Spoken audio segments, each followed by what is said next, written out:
No, I think I'll seriously think about it now. So that was almost a reverse interview for whether she wanted to get into policing. That being said, too, though, like Darren said, yesterday I was in Edmonton with a colleague at a recruiting fair, a job fair.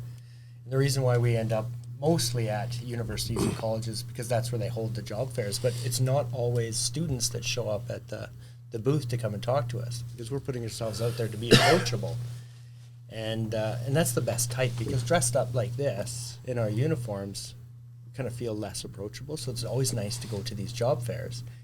And some of the best conversations, and one in particular, was a young lady that came up at the end of the day and had just amazing questions like,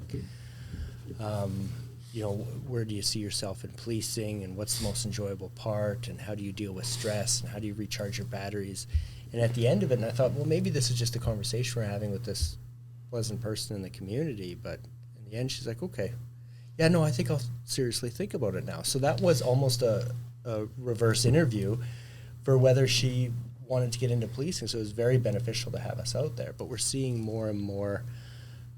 I did yesterday anyway up in Edmonton, a lot of females approaching us and a lot of males approaching us as well, but it was about 50-50.